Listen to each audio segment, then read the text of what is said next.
Welcome to First Fridays with the FBI, the show that offers a community approach to everyday citizen and law enforcement interaction.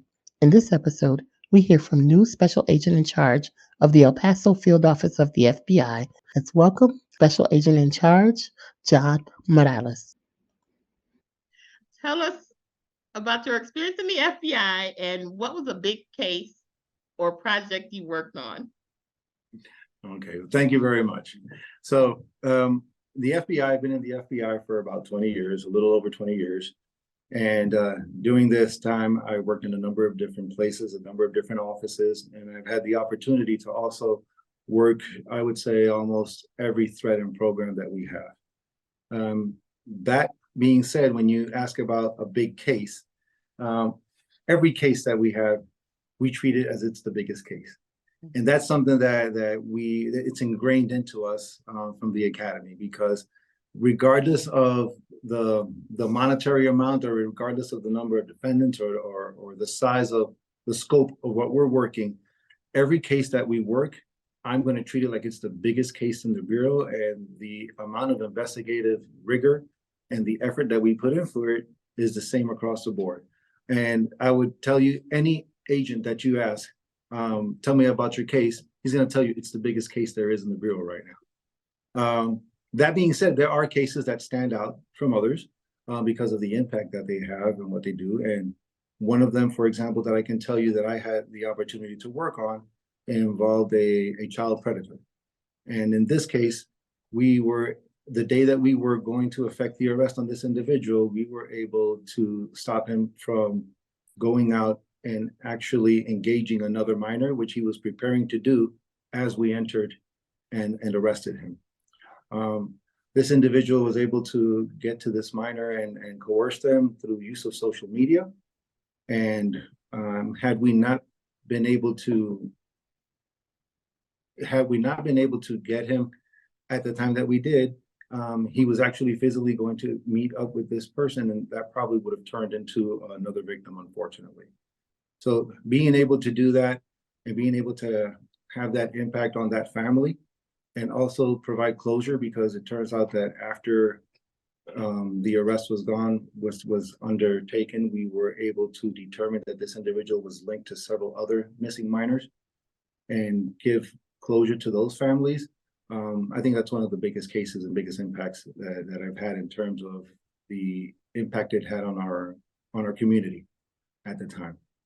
Well, I definitely like what you mentioned about the cases, and not how one case is no different than the next, but like not necessarily saying that one case or other cases are more important than the other, but definitely the cases regarding children it touches the heart of all of us, especially because they're children. And we're hoping with programs like this and you sharing information that will help parents learn how to also protect children too.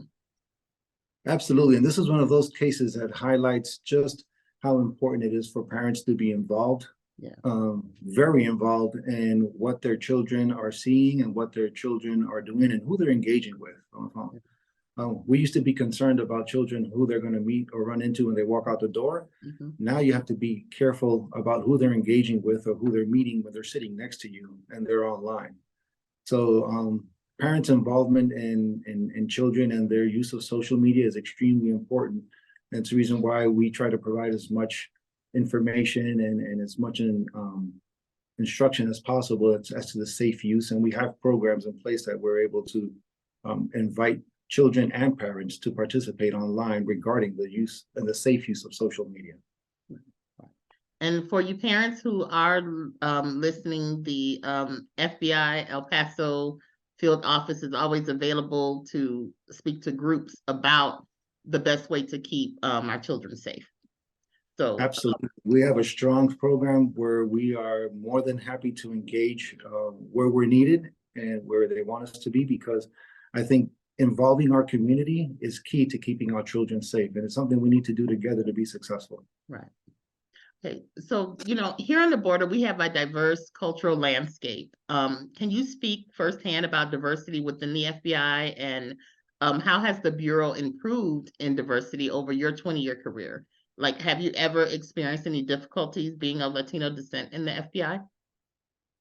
So in terms of experiencing any type of difficulty, I have to say, no, I haven't. I think in any case, being Puerto Rican has actually helped me and has opened up opportunities for me, which I think otherwise I might not have been able to participate in, whether it's through cultural knowledge or just the language.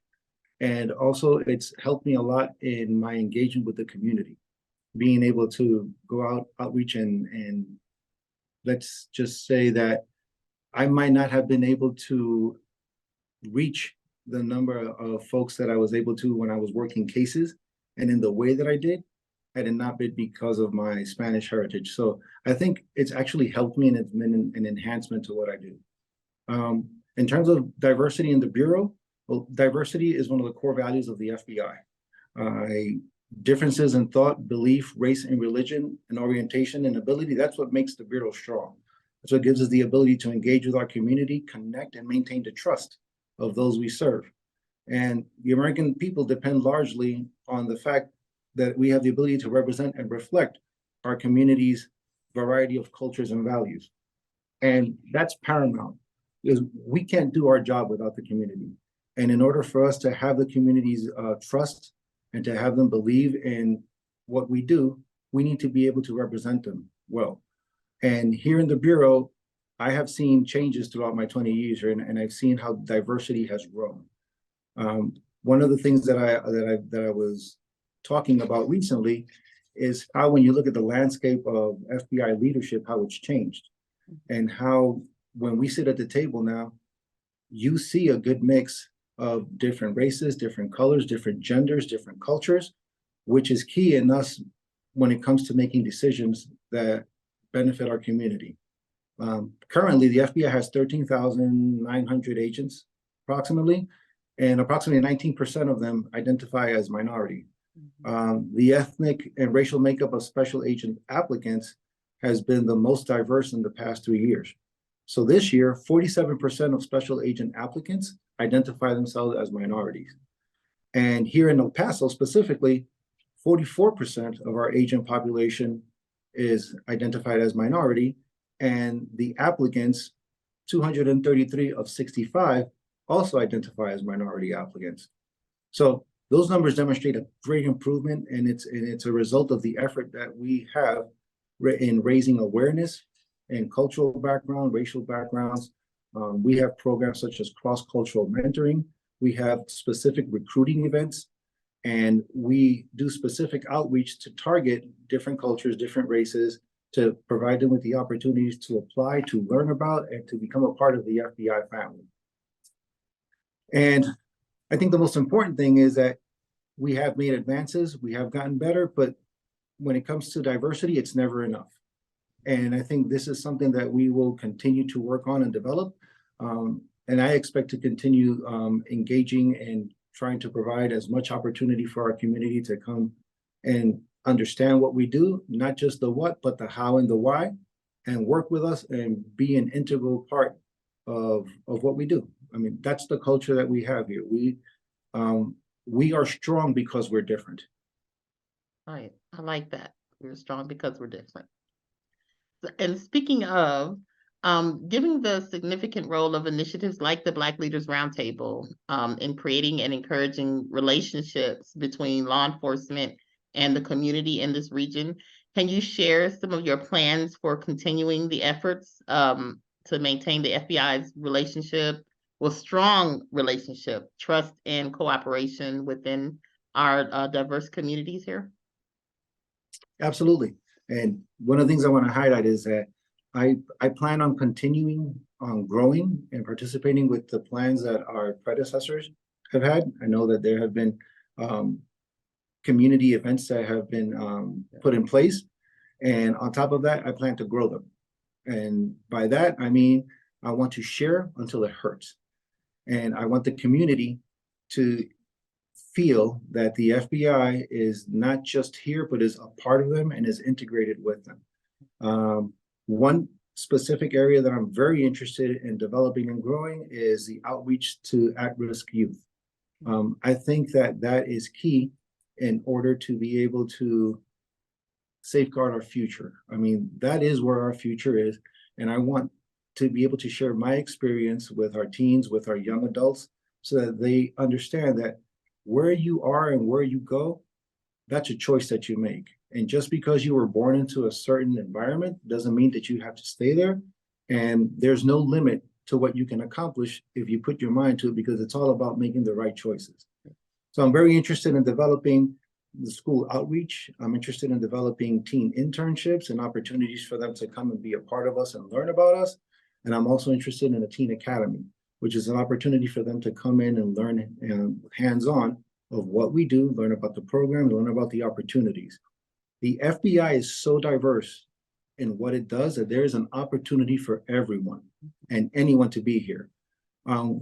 Folks think about the FBI and sometimes all they think about is the agent side of the house, but they don't understand that the agents are the ones working the cases and affecting that. But the only reason we're able to do what we do is because we have a whole group that stands behind us, helping us, supporting us, and a lot of times driving the intelligence that we're able to use to move our cases forward.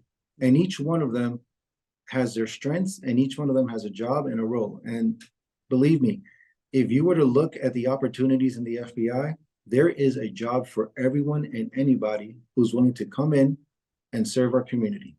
Yes. Wow, I love that, working with the youth.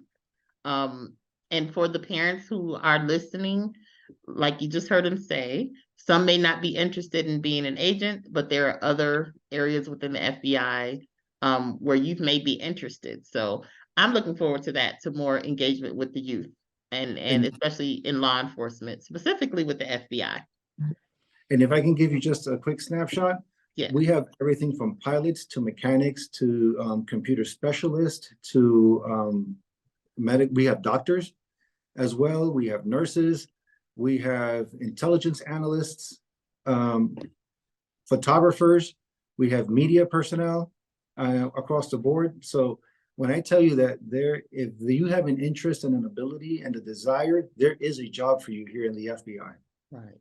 Wow, that's great. And I think leading in or segueing into what I wanted to, ask about the media plays a big part in getting that type of information out too. So how can members of the media and other outlets like podcasters and shows like ours, provided by civilians here, because we have to remind people that First Fridays with the FBI in El Paso is not produced by FBIElPaso. This is actually from civilians who just want to share information. But how can members of the media and podcasters and others in the community assist with your vision?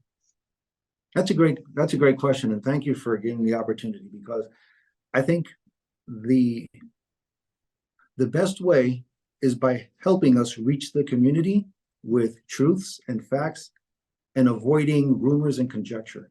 Yes. And that is key right there. If you have questions, if you have doubts, if the community reaches out and they want to know something or need clarification, come to us directly. Right. And as I said before, I want to share until it hurts. Mm-hmm. And I mean it when I say that, because I understand that the problem is not in giving too much information, is when you create a vacuum by not providing enough. And and I think that's the biggest help that you can provide to us in the media, is helping us get that message out and providing a forum so that the community can reach us and we can talk to them.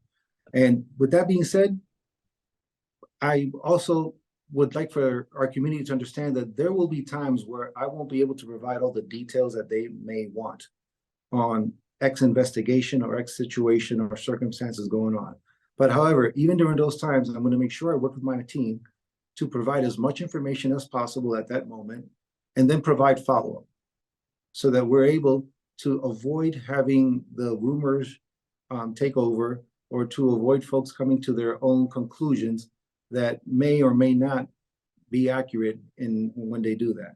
So the best way to help is to be open, to help us reach our public, and to also be a venue through which the public is able to reach us with questions or concerns they may have. Right.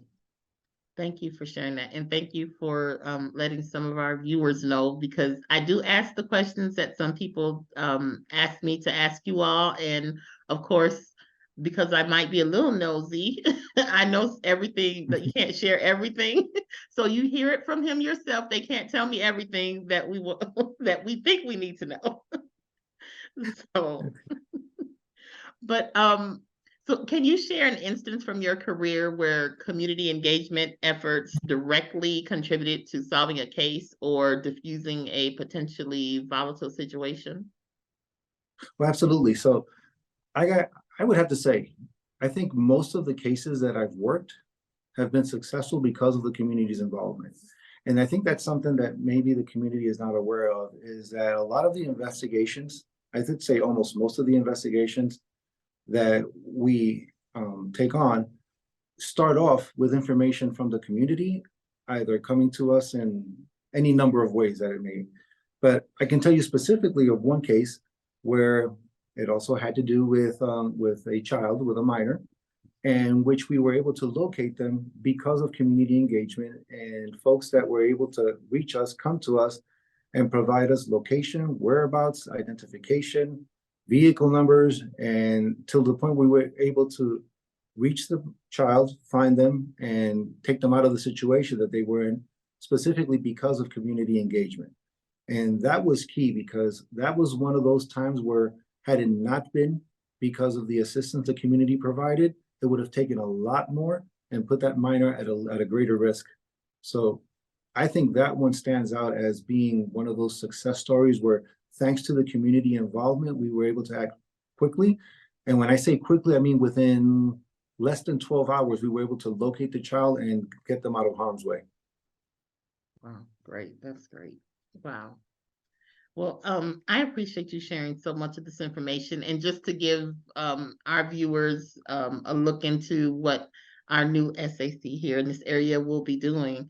But before we go, I'd like to know a little bit, like I said, I'm nosy, but outside of your professional life, what hobbies or activities do you enjoy that help you kind of unwind from the demands of your role? So there's two things that I really enjoy doing that take my mind off of everything and I'm able to lose myself in. I like going out in nature. Mm-hmm. I like walking on trails, but I like taking that unbeaten path. So usually I'll take off in another direction, which takes me to also engage in my other passion and hobby, which is photography. I love taking pictures of nature. I love taking pictures of animals, anything I come across. Sometimes it's just a rock that has a particular shape. And that really helps me unwind. And while I'm doing that, sometimes work creeps in and I start thinking about work, but also it clears your mind. And it also shows you the beauty that you have around you, because sometimes we see some of the greatest things in humanity. We also see some of the darkest side of humanity. Being in nature, it's all wonderful, and it just helps you get back in tune with yourself and with nature. So that's one of my passions. I love doing that. And photography is the other one, which comes along with. I'm not saying I'm a great photographer. I just like taking a lot of pictures. Oh, I was just about to say, we get to see your whole display of pictures, but okay, I understand. And speaking of that, I ask this of everyone who visits with us. Since you've been here in El Paso, has there been somewhere that you visited that you enjoyed, or that you think everyone should, try or take a look at? Any paths? Yeah. Yes, there's Trans Mountain Scenic Outlook. Everybody has to go see the Elephant Rock. Yeah, that is amazing. And the interesting is, like, you can take as many pictures as you want from different angles, different times of the day. It's going to look different, and it's always beautiful. And that's one of those places where you can just go up there and lose yourself when you're looking out the valley and you're seeing all the formations, and just spending time there on your own really allows you to center yourself. So that would be one of my favorite spots, if not the favorite spot. Okay, it is a beautiful spot, and I know I said that was the last question, but since we're talking a little bit about diversity and culture, what from your culture, especially food, and I tell everyone who knows me knows that I absolutely love Puerto Rican culture, so it's I'm honored to have you here. And you're from Thank you. there, so I know you'll be able to share what from your culture, whether it's food or a time of year that you would like everyone to know, or to maybe even find out more about or try. So I will tell you that one of the greatest things about my culture that I like is something that I think we share with El Paso. Mhm. It's the warm, welcoming nature of the people of our culture. And I've heard this from folks who have visited for the first time. I've heard this from folks that have visited 10 times to Puerto Rico. And it's that we're kind, we're happy, we we enjoy life, and we live it to the fullest. And if you see the hardships that the island has been through recently, you would think it would surprise some folks that when they get there, they see that every morning we'll greet you with a smile, we're still happy. And also the fact that we are warm, we like helping others. And it's something that's just in our nature. And yes, there's a lot of infighting, and yes, I think every place has problems. But as a community, when it's time to get down and help each other, we're the first ones to jump in and do so. So I have found that same type of warm and endearing nature here in El Paso, and it's why I've grown to love it in the short time that I've been here. Well, thank you so much. I appreciate you for taking your time out of your busy day, for coming on and letting our viewers know that you're here for them and for this whole entire community.